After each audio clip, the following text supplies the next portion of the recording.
اللہ فرماتا ہے کہ یہ جو روزہ ہے نا یہ خاص میرے لیے اور میں ہی اس کا بدلہ دوں گا. تو اللہ فرما رہا ہے جو انسان بھی رمضان کے مہینے کو پالے اسے چاہیے کہ وہ اس کے پورے روزے رکھے. اور اگر کوئی شخص بیمار ہو یا مسافر ہو تو دوسرے دنوں میں ان کی تعداد پوری کر لو. دیکھو نا یار، یہاں پر اللہ تعالیٰ انڈرسٹینڈ کر رہا ہے کہ نہیں کر رہا بندے کو.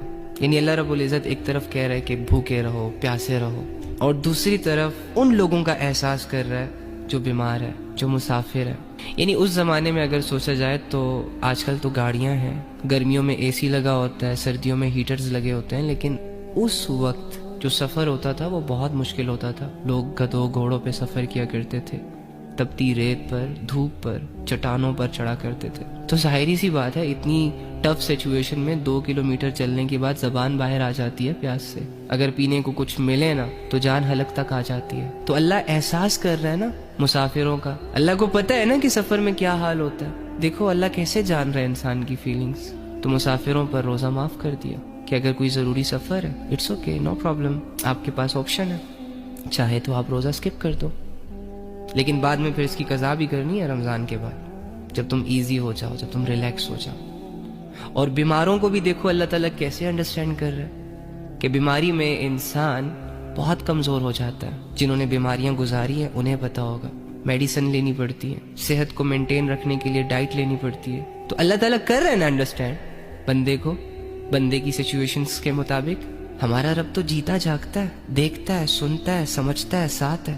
ہمارا رب زمینی من گھڑت خداؤں کی طرح تھوڑی نا کہ جن کے سامنے رویا جائے، جن کے سامنے لمبی لمبی باتیں رکھی جائیں اور وہ ٹس سے مس نہ ہو. ہمارا رب تو الحمدللہ تو بیماروں پر روزہ معاف کر دیا.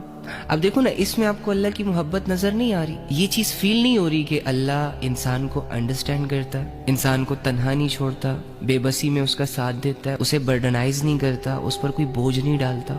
ایک سچے دوست کے علاوہ یہ اپرچونٹیز کون دے سکتا ہے تمہیں؟ ایک سچے محسن کے علاوہ اتنا ریلیف کون دے سکتا ہے تمہیں؟ تمہاری 60-70 سال کی زندگی کی عبادت کے بدلے ہمیشہ کی بادشاہت دینے والا اللہ کے علاوہ کون ہو سکتا ہے؟ 50 سال کے گناہوں کے بعد ایک رات کی عبادت اور دل سے نکلے چند توبہ کے الفاظوں سے تمہارے 50 سال کے گناہوں کو معاف کرنے والا اللہ کے علاوہ کون ہو سکتا ہے؟